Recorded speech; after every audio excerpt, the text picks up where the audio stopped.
आहे, तरी आमच्याकडे सरकारचं लक्ष नाही आहे आणि आम्हाला अजूनपर्यंत आमच्या मागण्या पूर्ण झालेल्या नाही। हा संप किती काळ चालेल काही सांगता नाही येत। कुठलाही मंत्री असो, जो माजी होऊन जाते तो ह्या बाबत बोलतो, पण जो आता मंत्री असतो आजी, तो ह्या बाबतीत काहीही दखल घेत नाहीये। आज अंगणवाडी सेविका जर पाहिलं 40 वर्ष झालेले आहे, आमच्या योजनेला 48 वर्ष पूर्ण झालेले आहे, तर आज पाहिलं तर 10,000 मिळते। 10,000 फक्त झिरोमध्ये आहे।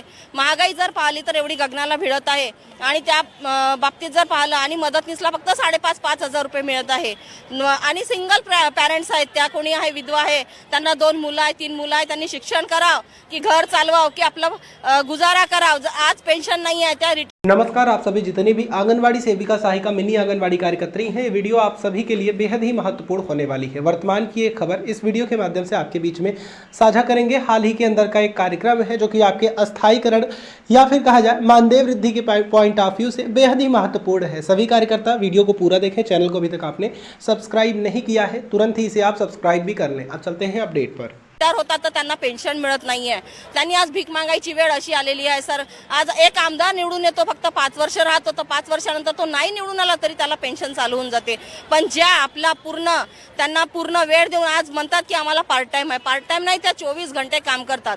एक सीडीपीओ मॅडम, सुपरवायझर किंवा सीडीपीओ रात्रीचे 12-12 1-1 वाजता ही माहिती पाहिजे, आत्ताच पाहिजे। त्या बिचाऱ्या तेव्हाच आपले रजिस्टर घेतात आणि माहिती गोळा करतात आणि माहिती मॅडमला पुरवतात, तरीही आमच्याकडे सरकारचं दुर्लक्ष आहे।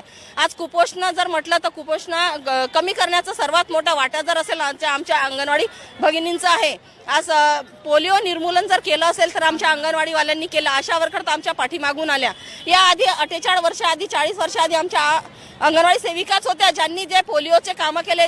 पाहिलं तर 25 रुपये मिळायचे, आज तर त्यांना 100 रुपये 95 रुपये मिळत आहे। आशा वर्करला 8 वर्ष झाले फक्त, तर त्या आमच्या समोर निघून गेल्या आणि आमच्या भगिनी जे आहे जिच्या तिथेच आहे, तर त्यांना आमचं एकच म्हणणं आहे की आम्हाला 26,000 रुपये सेविकाला आणि 20,000 रुपये मदतनीसला मानधन मिळायला पाहिजे। तसेच ज्या रिटायर झालेल्या आहे, ज्या काहीच करू शकत नाही, त्यांना काही नाही काही तुम्ही पेन्शन द्यायला पाहिजे। आज एकच मिशन जुनी पेन्शन जे होतं, ज्यांना लाख रुपये पगार आहे, आज त्यांचाही तुम्ही विचार करत आहे एका दिवसाच्या संपामुळे। पण आज आम्ही इतके दिवस झाले बसलेलो आहे, पण तुम्ही आम्हाला तेवढं नको द्या, एक पगारच द्या आम्हाला, पेन्शन म्हणून एक पगार नाही तर निम्मा पगार तरी द्या।